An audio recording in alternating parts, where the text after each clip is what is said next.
बताओ, इसकी आवाज अच्छी है या इसकी आवाज अच्छी है? बताओ, ये ठीक है आवाज? बाकी तो आवाज थारे वाले की अच्छी है। भाई मंच पे कोई खड़ा नहीं होगा, जी भी होगी बात, ठीक है? मंच पे कोई नहीं खड़ा होगा, आप लोग बैठो मंच के सब लोग। मीडिया के साथियों से भी निवेदन है कि आप पीछे हो जाओ। भाई बैठो, इनकी तरफ देखो, इनकी तरफ।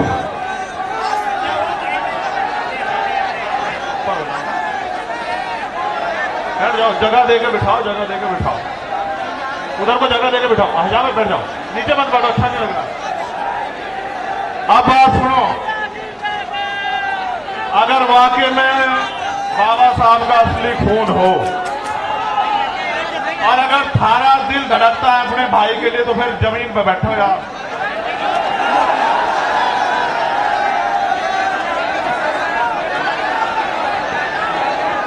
अगर थारे में से एक आदमी भी खड़ा रहा तो यहां के कुछ मीडिया के लोग ये चलाएंगे कि ये तमाशा देखने आए थे, इनको चंद्रशेखर से कोई मतलब नहीं है, भीम आर्मी आजाद समाज पार्टी से कोई मतलब नहीं। ये बताओ, भीम आर्मी वाले हो या नहीं? आरएसएस वाले तो नहीं हो? भीम आर्मी वाले हो पक्का? बताओ, आजाद समाज पार्टी वाले हो या नहीं हो? बताओ, दोबारा तीसरा बता दो।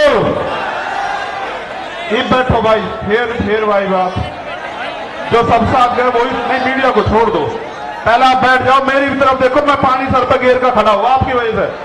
बैठो ना बैठो, जब तक आप बैठने की नहीं कोई बात नहीं होने की। बिठाओ बिठाओ बिठाओ, बेटे पीछे होकर बैठ जाओ, बैठ जाओ, बैठ जाओ, बैठ।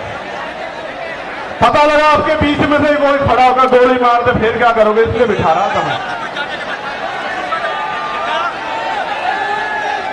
बैठ जाओ भाई, सब मारे वाले नहीं हो फिर, इसका मतलब मारे वाले तो एक बार के कहीं पे बैठ जाओ, डंके की चोट पे बैठ जाओ। मैं जानता हूं भीम आर्मी वालों को, मेरे पर नहीं बैठे जा रहा यहां, लेकिन एक नहीं हिल रहा जो कुर्सी में बैठा, ये है हमारी ताकत। देखो, जो नेता मंच पर बैठे हैं वो बहुत सम्मानित है, इसमें कोई दो राय नहीं है, लेकिन जो यहां सामने बैठे हैं उनका कोई तोड़ नहीं है। मैं आज भाई बात सुनो, नारे नूरे मत लगाओ, बहुत हो गई तो ये बात सुन लो। जैसे तुम बोलोगे मेरी बात पर ध्यान हट, तुम चाहो ध्यान हट जाओ मेरी बात पर, बताओ।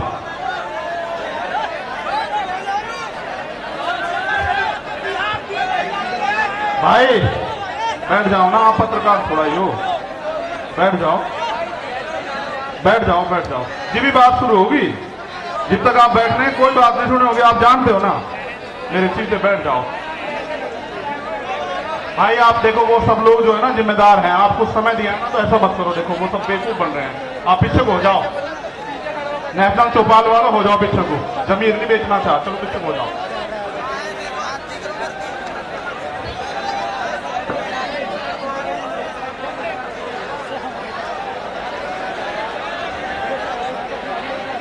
सबसे पहले मैं अपनी बात को रखने से पहले, दो लोग हैं जो बहुत जरूरी थे मगर बोल नहीं पाए, तीन लोग। एक छोटे भाई लोकेंद्र गुर्जर जो मध्य प्रदेश से हैं, जिन पर भी 10 लाख रुपए का जुर्माना लगा दिया है। ये मेरा छोटा भाई खड़ा है, इसकी तरफ आप देख लो। ऐसे बहादुर भाइयों का हौसला बढ़ाना है। दूसरा, ये मुझे अभी कह रहा था भाई, हमारे यहाँ क्योंकि अनुशासन है, राष्ट्रीय अध्यक्ष जी बोल चुके, उनके बाद मेरे बाद फिर वो मनता नहीं है। इसकी दिल की बात यह है कि अगर सरकार सुरक्षा और लाइसेंस नहीं दे रही है तो हम अपने मध्य प्रदेश से गुर्जर समाज के लोग 1000 लाइसेंस जो है ना भाई की सुरक्षा के लिए यहाँ जमा कराना चाहते हैं।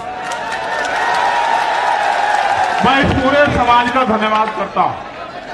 एक भाई हैं बिलाल सहारनपुरी, जिनके गाने बहुत मशहूर हैं, वो भी नहीं बोल पाए, मैं उनका भी धन्यवाद करता हूं। एक हमारे राष्ट्रीय सचिव हैं चौधरी अमर सिंह पटेल जी, वो भी नहीं बोल पाए। महाराज सोरठगढ़ वाले, उनका भी मैं धन्यवाद करता हूं। उसके बाद इस मंच पर उपस्थित हमारे राष्ट्रीय कोर कमेटी के मेंबर भाई कमल जी, भाई अमित कसाना जी, चौधरी महेंद्र सिंह जी, गुलजार जी, रविंद्र कुमार भाटी जी, सतपाल चौधरी जी, भाई महेश पहवाल जी, भाई हिमांशु वाल्मीकि जी, हमारे राष्ट्रीय अध्यक्ष भीम आर्मी भाई विनोदन सिंह जी, हमारे नेता, भाई वीरेंद्र कुमार श्रीश जी, भाई सुनील कुमार चित्तौड़ जी जो उत्तर प्रदेश के अध्यक्ष भी हैं, और बहुत सारे मुझे यहां दिख नहीं रहे, नाम लेता रहता दिख नहीं रहे हैं। निजाम चौधरी जी, महक सिंह जी, साजिद सैफी जी, संजय हरीश जी, राजगोपाल जी, और जो रह गया हो वो भी कीमती है, मेरे दिल के बड़े पास है। उन सबका मैं धन्यवाद देता हूं और स्पेशल धन्यवाद देता हूं दिल्ली की पूरी टीम का। बहुत बहुत धन्यवाद दिल्ली की पूरी टीम। उसके बाद बेटे इतनी नहीं सुनता मैं,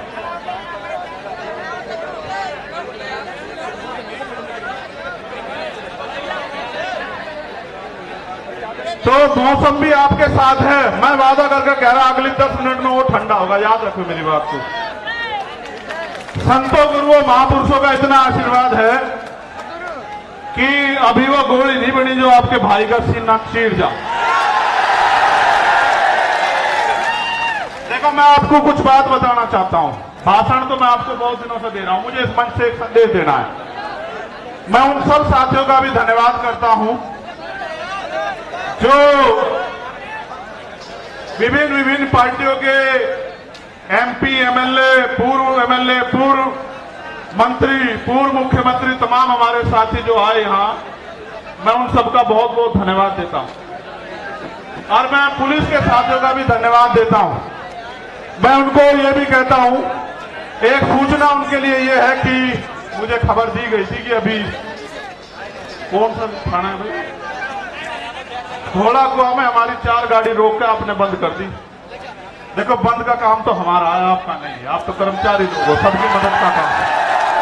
आपका तो काम है सबकी मदद का। और आप जानते हैं इतने लोग आ जाए लाखों की संख्या में तो आदमी पागल हो जाए, लेकिन हम अपनी ताकत को जानते हैं, कभी हम भीड़ देख के पागल होते नहीं। वरना हम ये भी जानते हैं कि अपनी सारी मांग आज ही मनवा देंगे हम संसद की तरफ को चल के, सारी की सारी आज ही मनवा के जाएंगे। और इसलिए मनवा के जाएंगे क्योंकि मैं अपनी बात को रखते हुए बताऊंगा कि लोकतंत्र है। प्रधानमंत्री टैक्स देते ना हो या देते हो, हमारे किसान, कामगार, दलित, पिछड़े, आदिवासी, जैन, सिख, बौद्ध, पारसी, ईसाई, मुसलमान, तमाम लोग टैक्स दे दे के इस देश को चला रहे। इसलिए देश के संसाधनों पे हमारा अधिकार ज्यादा बैठता है और हम इस देश में मांगने के लिए पैदा नहीं हुए, इस बात को आप लोग याद रखे हैं। मैंने उस दिन भी अपील की, मैं आपको एक बात बस शुरू करूंगा अपनी बात। आप जानते हो जब मैं पहली बार जेल गया 8 जून 2017 को, भाई बैठ जाओ, देखो तुम खराब कर रहे हो, लौट जाओ लौट जाओ लौट जाओ, मगर खड़े ना हो। भाई झंडा फेंक के बैठ जाओ, ऐसा ना करो, ऐसा ना करो, मजाक बनेगी मेरी अगर तुम मेरी बात नहीं सुनोगे। मेरी मजाक बनवाना आए हो फिर बहुत बढ़िया, ये वाले तो नहीं काम के हैं, ये तो नहीं मान रहे। भाई राजेंद्र यादव जी, तो जब मैं पहली बार जेल गया, आपको पता है कि मैं जब भी जेल गया मैं अपनी व्यक्तिगत लड़ाई में कभी नहीं गया। आप इस बात को जानते हैं, मेरा समाज इस बात को जानता है। अगर मैं झूठ कह रहा हूं तो समाज हाथ उठा के बतावे कि मैं गलत कह रहा हूं। जब मैं पहली बार जेल गया और जाने से पहले जब पूरी सरकार मेरे पीछे पड़ी हुई थी और ये कहा जा रहा था डीजीपी का ये बयान आया एडीजी लॉ एंड ऑर्डर का, कह रहे सरेंडर नहीं कर देंगे चंद्रशेखर को। वो ये संदेश दे रहे थे कि हम इसका एनकाउंटर करके समाज को संदेश देंगे कि कोई भी अगर सरकार के खिलाफ खड़ा होगा हम उस आवाज को हमेशा के लिए बंद कर देंगे। लेकिन फिर 21 मई 2017 को आप मेरे समाज के सिर माथे सारे लोगों ने आके यही जंतर मंतर, इसी पर आकर आपने मेरे हौसलों को बुलंद करके कहा कि लड़, हम तेरे साथ हैं। और वो दिन है, आज का दिन है, चाहे मैं सीएए और नारसी में जेल गया हूं, चाहे मैं ऐसी एक ताकत को लेके गुरु रविदास घर की तरफ चल दिया था जब इन्होंने मेरी 250 लाठी मार कर खाल उतार दिए कि सच्चो साहब अब तो एसीपी हो गए, जहां रात को मुझे जानवर की तरफ मार कर घेरा गया वो यही खड़े हैं। उनके जो साथी जिस थाने में मुझे मारा गया था 2-2, 3-3 बार, वो भी मुझे सवेरे मिले थे। मैंने उनसे एक दिन पहले भी ये बात कही जब मैं पहलवानों के अंदर, मैं आदमी भूलता नहीं हूं भाई, जिसने एक इंच भी साथ दिया कतरा कतरा उसके लिए बहा दूंगा, लेकिन जिसने मेरे लोगों को सताया, जबकि आप जानते हैं कि मैं संविधान में विश्वास रखता हूं, चलो माफ कर दूंगा उसे भी, उसे भी माफ कर दूंगा। लेकिन इस बार आपने देखा कि क्या हुआ, जब वो सीबीआई से नहीं रोक पाए, ईडी से नहीं रोक पाए, इनकम टैक्स से नहीं रोक पाए, जब वो झूठे मुकदमों से नहीं रोक पाए, जेल से नहीं रोक पाए, तो कायरों की तरह आके उन्होंने मेरे ऊपर गोली चला दी। आपकी गोली की तमन्ना सच्ची थी और मेरे लोगों के खून के आंसुओं की संघर्ष की तमन्ना सच्ची थी। अगर आपके गोलियों की तमन्ना सच्ची होती और मुझे कोई आगे की लड़ाई ना लड़नी होती तो उसी दिन प्रकृति जो है मुझे खत्म कर देती, क्योंकि गोली का जो सामना वो बड़ा खतरनाक था। मैं आपको ये बात इसलिए बताना चाहता हूं, मैं आपका खून हूं, मैं कल भी थारा था, आज भी थारा हूं, और चाहे फंस पर रहूं या अर्थ पर रहूं या मिट जाऊं, मेरे खून का एक एक कतरा आपके स्वाभिमान सम्मान के लिए हमेशा खर्च होगा। मेरी बात को याद रखना। लोगों ने कितना गुमराह किया आपको, क्या क्या नहीं बताया, क्या क्या नहीं आरोप लगाए, फिर भी नहीं रोक पाए। क्योंकि जब एक गरीब का बेटा खड़ा होता है तो बहुत लोगों को तकलीफ होती है। लोगों को लगता है कि यह देश अमीरों का है और अमीर इस देश में राज करेंगे और गरीब जो है वो खून के आंसू रोगा। मैं आपको ये कहना चाहता हूं कि वो दिन दूर नहीं, गरीब इस देश में खून के आंसू रोने का नहीं, और गरीब इस देश में राज करेगा, ये बात लेके हम लोग सड़कों पर निकलते हैं और हम तो हर दिन को आखिरी दिन मानते हैं। बात मेरी उसकी नहीं थी। जब मैं ज्ञापन पढ़ूंगा आपको पता लग जाएगा कि मैं अपनी लड़ाई लड़ने के लिए आया या मैं अपनी सुरक्षा की मांग करने आया या मैं सीबीआई जांच की मांग करने आया। मैं आपको बता दूंगा। मैंने समाज को इसलिए बुलाया अपने नाम से क्योंकि मैं जानता हूं कि चाहे आप पे एक रोटी कम हो, चाहे आपको पानी ना मिले, चाहे गर्मी आपको कितनी परेशान कर रही हो, लेकिन आप मेरी बात के साथ खड़े रहोगे। और दिल्ली में आज आपने इतिहास लिख के दोबारा दिखा दिया मेरे लोगों। मुझे गर्व है आपके ऊपर, मुझे गर्व है कि मैं गरेट समाज में जन्मा था। मेरा समाज गरेट है और मेरा समाज सम्राट अशोक की तरह गरेट रहेगा। मुझे इस बात का गर्व है। ये बात मैंने आपको इसलिए बताई कि आज के जो हालात है ना, इन हालातों में एक गरीब के बेटे को रोकना जो ईमानदार भी है और संघर्षशील भी है और जिसके गले में पट्टा नहीं है किसी का, वो बड़ा खतरनाक है।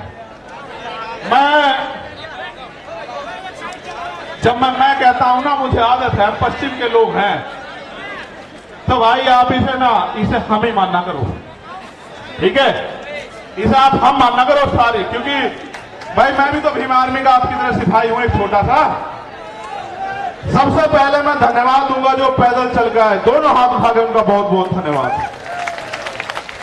फिर मैं धन्यवाद दूंगा उनका जो साइकिल से आए, फिर मैं धन्यवाद दूंगा उनका जो बारिश में भीगे, तमाम तरह की मुसीबतों का सामना करा, उनका हौसला नहीं देगा, जिन्होंने औरों को भी प्रेरित किया। और फिर मैं धन्यवाद दूंगा जो बस से आए, ट्रेन से आए, कैसे कैसे आए, भूखे पेट आए, कैसे आए। मैं आज अपने परिवार के बीच में हूं, नेता नहीं हूं यहां, यहां आपका खून हूं। मैं आपसे एक सवाल पूछना चाहता हूं बात की शुरुआत में ही। अगर मैं ये लड़ाई लड़ रहा हूं गरीबों की, कमजोरों की, पहले होता क्या था आप जानते हो, मैं आपका खून हूं कि गांव में ताकतवर आदमी, सामंती आदमी जिस बहन की बच्ची की चाहे उसकी चुन्नी खींच ले, उसके कपड़े खींच ले, उसको नोच ले, आखिर गांव के गांव में पंचायत होकर बात निमट जाती थी। किसी की बारात रोक दो, किसी के ऊपर पेशाब कर दो, किसी को थूक दो, किसी में थूक चटवा दो, किसी की मूंछ काट लो, किसी के पानी छूने पर हत्या कर दो। तो पहले ये ताकतवर लोग था, उनका जन्मसिद्ध अधिकार है।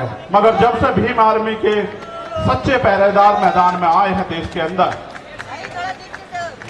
वो कर तो देते हैं घमंड में, लेकिन उन्हें नू नहीं पता, उनकी मां भी नहीं बचा सकती उन्हें। फिर सरकार तो बहुत बड़ी बात।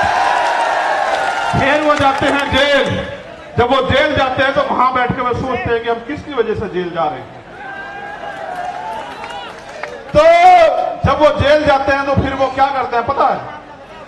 वो जेल जाके ये कहते हैं बाहर निकलते कि इस आदमी को निपटाओ, वरना तो हमारा एक छत्र जो अधिकार है वो खत्म हो जाएगा इस देश में। उन्होंने शुरुआत ये यहां नहीं की, उन्होंने शुरुआत बिहार में की। जब भाई राकेश पासवान को उन्होंने 20 गोली मारी, हम समझ नहीं पाए। 20 गोली मारने के बाद उन्हें लगा ये डर जाएंगे, लेकिन आप डरे नहीं। फिर उन्होंने विदिशा में हमारे जिला अध्यक्ष भाई चरण सिंह की हत्या करी, फिर भी नहीं हम डरे। हम आंदोलन में आए, हमारी जान चली गई, तब भी नहीं डरे। फिर उन्हें लगा कि भाई जड़ ही काटो, टहने भी मजबूत हैं, जड़ भी मजबूत है, पत्ते भी मजबूत है, भाई जड़ ही काटो। तो बाबा साहब वाले रुकने के नहीं। तो जड़ काटने का वो क्या था कि चंद्रशेखर आजाद को निपटा दो। देखो वो तो बच्चे हैं जिन्होंने ये किया है, सच बात बता रहा हूं, बच्चे, लेकिन उनके हाथ पीछे जो है ना, उनकी जिन्होंने उनके हाथ में हथियार दिए वो बच्चे नहीं है।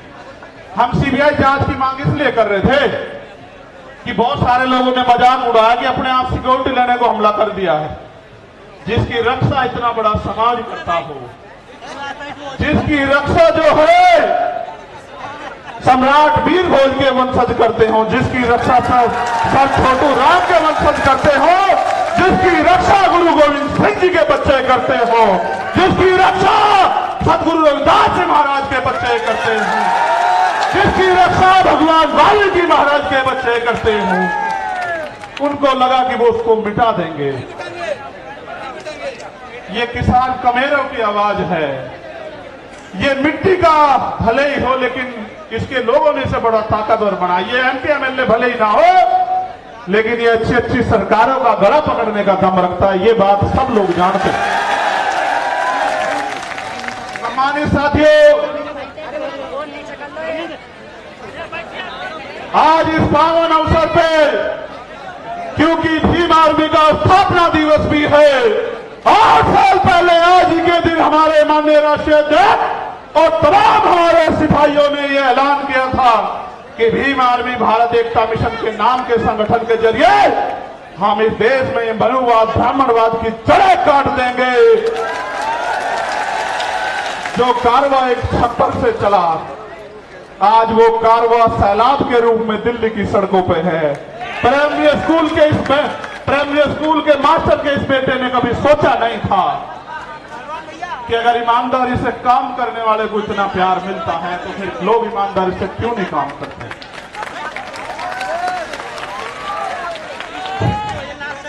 तो मैं इस पावन अवसर पे बहुजन समाज में जन्मे सभी संतों, गुरुओं, महापुरुषों को नमन करता हूं।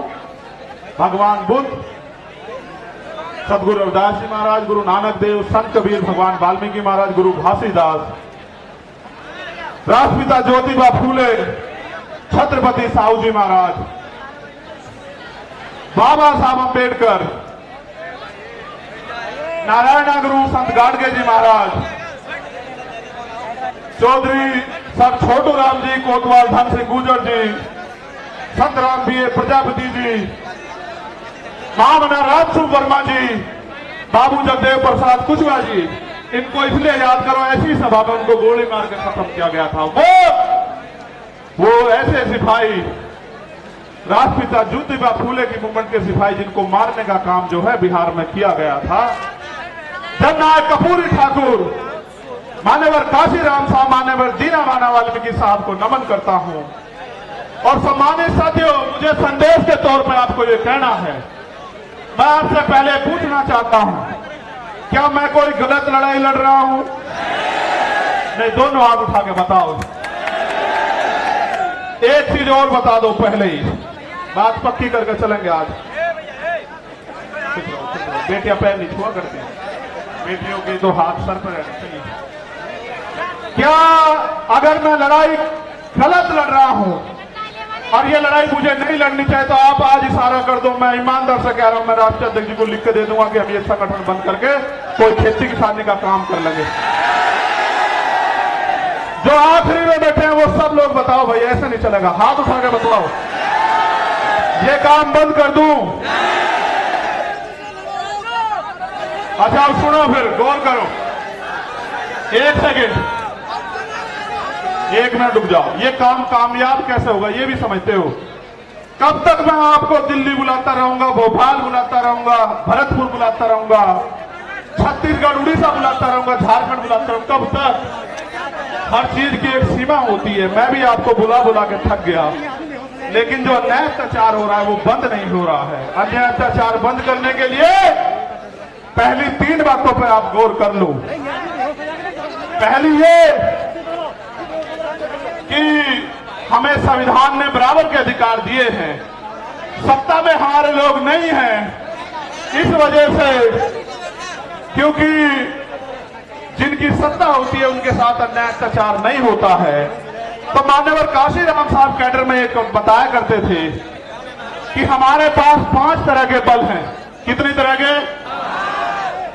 5 तरह के। आवाज आ रही है? गर्मी तो नहीं लग रही? बताओ, गर्मी लगे तो बंद करूं। ठीक, तो 5 तरह के बल है। पहला बल है बुद्धि बल। भाई कान से सुनो, वरना इसके चक्कर में पड़ जाओगे, सब खत्म हो जाओगे।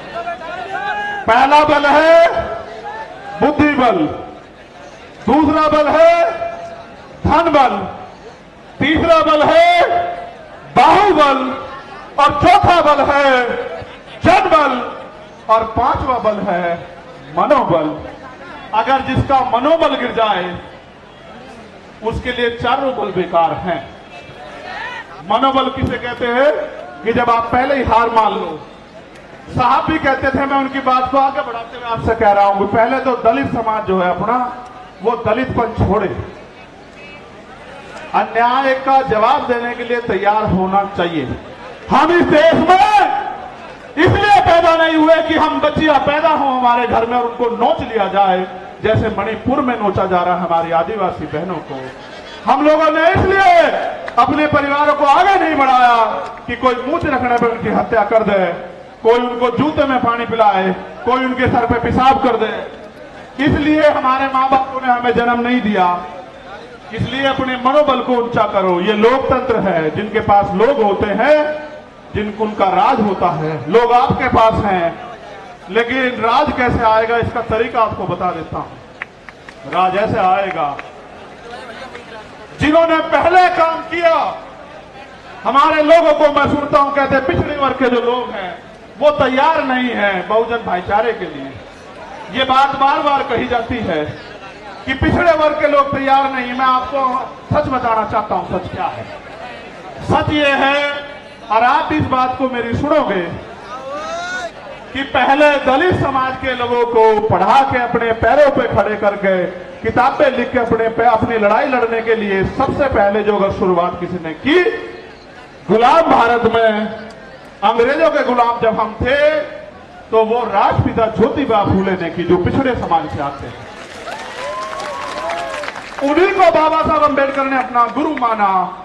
बाबा साहब 91 में पैदा हुए और ज्योतिबा फूले 1890 में चले गए। उन्होंने अपना सारा जीवन इस समाज को पैरों पर खड़ा होने के लिए दिल लगाया, क्योंकि बाबा साहब ने भी अपने नारे में कहा, शिक्षित बनो। भाई चारों लोग डिस्टर्ब कर रहे हो, खोंची भर कर बिठा लो, बिठा लो। फिर छत्रपति साहू जी महाराज को याद करो, जिन्होंने बाबा साहब को बाबा साहब बनाने में योगदान किया, उनकी प्रेस के लिए पैसा दिया। वो हमारे पिछड़े समाज के इतने बड़े नेता थे, राजा होते उन्होंने समाज से कहा कि डॉक्टर अंबेडकर आपके समाज के सच्चे नेता, इनका साथ दो। आप ये बताओ, वो भी पिछड़े समाज के थे। पेरियारी रामास्वामी नायकर वो भी पिछड़े समाज के थे। नारायण गुरु वो भी पिछड़े समाज के थे। सर छोटू राम वो भी पिछड़े समाज के थे। बाबू जगदेव प्रसाद कुशवाहा वो भी पिछड़े समाज के थे। जननायक कपूरी ठाकुर वो भी पिछड़े समाज के थे। महामना रामस्वरूप वर्मा वो भी पिछड़े समाज के थे। और जिन्होंने देश की आजादी में योगदान दिया, चाहे शहीद आजम भगत सिंह रहे हों या कोतवाल धन सिंह गुजर रहे हों, शहीद उधम सिंह रहे हों, करतार सिंह सराभा रहे हों, वो भी इसी वंचित पिछड़े समाज के थे। उन्होंने अपना काम कर दिया। अगर आप चाहते हो कि बहुजन एकता बढ़े, अब आपकी जिम्मेदारी है कि आप उनको जाके बहुजन आंदोलन को समझाने का काम करो। जैसे पहले उन्होंने घर घर जाके आपको समझाने का काम किया, ऐसे आप भी जो है अब घर घर जाके उनको समझाने का काम करो। पहले लल्ले यादव भी पिछड़े समाज से थे, ये बात मैंने आपको इसलिए बताई। आप ये सोचते हो कि वो गलत है, नहीं, कुछ गलतियां हुई है, उसकी वजह से दिक्कत आ रही है। वरना पिछड़ा समाज भी ब्राह्मणवाद मनोवाद का सबसे बड़ा जो है विरोधी बैठा है, और ये बात उन्होंने 19 के दशक में करके भी दिखाई है। ठीक है। दूसरा, अगर आपको और आगे बात को बढ़ाना तो अपने पराये में फर्क समझना पड़ेगा। जब सब लोगों ने रास्ते बंद कर दिए और कहा बाबा साहब अंबेडकर, खिड़कियां तो, दरवाजे तो बहुत दूर, खिड़कियां भी बंद कर देंगे, घुसने नहीं देंगे संविधान सभा में, तब उनको खुलना ढाका से की खुलना सीट से जिताकर कॉन्स्टिट्यूशन असेंबली में भेजने वाले लोग वो मुस्लिम समाज के थे। उन्होंने भी अपना जो है पहले हक अदा किया। संसद में बाबा साहब, कॉन्स्टिट्यूशन असेंबली में बाबा साहब गए, तब जाके संविधान लिखने का मौका मिला, तब जाके आपको हक अधिकार मिले। आज वो लोग आपकी तरफ देख रहे हैं कि भाई हमने तो समय समय पे अपना काम किया, हमारे लिए कौन लड़ेगा। इसलिए मैं सीए एलपीआर एनआरसी के आंदोलन में मिल गया, और इसलिए मैं आपसे कह रहा हूं, आपको समझना पड़ेगा कि आपका अपना कौन है और आपका पराया दुश्मन कौन है। अभी मंच पे तमाम पार्टियों के नेता बैठे थे, उनको पार्लियामेंट जाना था, हमारे आरजेडी के नेता बैठे थे। मैं उनसे कहता, अगर वो होते कि भाई मैं आपका बहुत सम्मान करता हूं, आपकी पार्टी का बड़ा सम्मान करता हूं, लेकिन आपके राज में हमारे लोगों की खाल उतारी जा रही है, आपके यहाँ आयोग नहीं बना हुआ, भाई आप भी कुछ करके दिखाओ। दूसरों को गाली देने से काम नहीं चलेगा। उनके यहाँ SC आयोग नहीं है, महिला आयोग नहीं है, उनके यहाँ राकेश पासवान की हत्या कर दी जाती है, आरोपी गिरफ्तार नहीं होते। मुझे उनसे भी कहना था, लेकिन समय कमी से चले गए। हमारे कांग्रेस के नेता भी बहुत सम्मानित साथी भाई आए थे, मैं उनका भी बड़ा सम्मान करता हूं। भाई बात बंद कर दूं, ये इसको देखना, मैं उनसे भी पूछता कि भाई मैं आपके सीनियर नेताओं का भी वो लड़ रहे हैं, सम्मान करता हूं, लेकिन जब आपके यहाँ इंदर मेघवाल, जितेंद्र मेघवाल, जब आपके यहाँ ओम प्रकाश रायगर, जोधपुर की बिटिया, JNU के स्कूल की बच्ची, जब उनके साथ अन्याय होता है तो भाई आप भी कुछ करके दिखाओ। सिर्फ गाली देने से काम नहीं चलने का कि दूसरी सरकार खराब है। आपके राज में भी बहुत कुछ भला नहीं हो रहा है। इसलिए मेरा स्पष्ट संदेश है कि जब तक आपकी अपनी ताकत नहीं बनेगी, आपको कोई पूछने वाला नहीं है। मेरी बात को याद रखना, किसी के पीछे खड़े होने के लिए नहीं कह रहा हूं आपको, मैं आपको पूंछ बनाने के लिए नहीं कह रहा हूं, मैं आपको मूंछ की लड़ाई लड़ने के लिए कह रहा हूं कि अपना होगा अपना मरोड़, और मन आया तो पिया नहीं दिया फोड़। ठीक है, अपनी ताकत बनाओ। जब आपका विधायक जीतेगा, जब आपका MP जीतेगा, आपका व्यक्ति सदन में होगा, फिर अगर अन्याय अत्याचार होगा तो फिर हम हिसाब करेंगे। हमारा एक एक अम्बेडकरवादी सदन को चलने नहीं देगा, चाहे सदन ये वाला हो या विधानसभाओं के सदन है। तो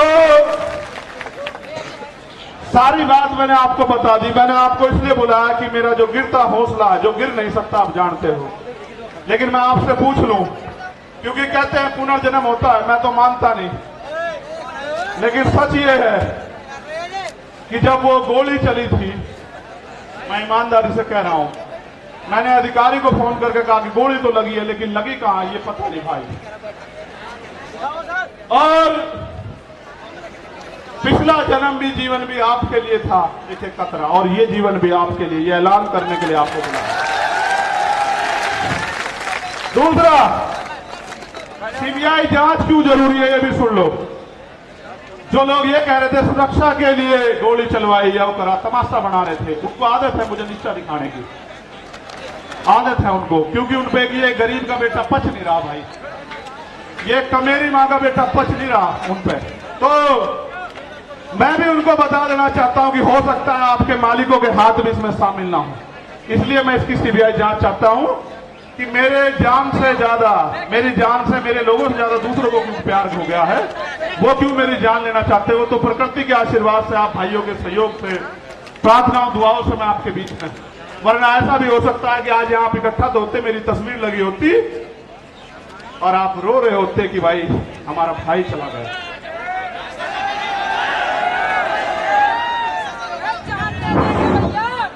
मैं जानता हूं कैसे कैसे उधार पैसे लेकर आए होंगे, और आने जाने के बाद जब खबर आएगी कि आप तक कोई और मुसीबत ना पड़ जाए, लेकिन जब आप अपनी जगह से नहीं हिलते तो फिर मेरे साथ कोई मुसीबत आ जाए मुझे भी हिलने का मेरा मन नहीं करता।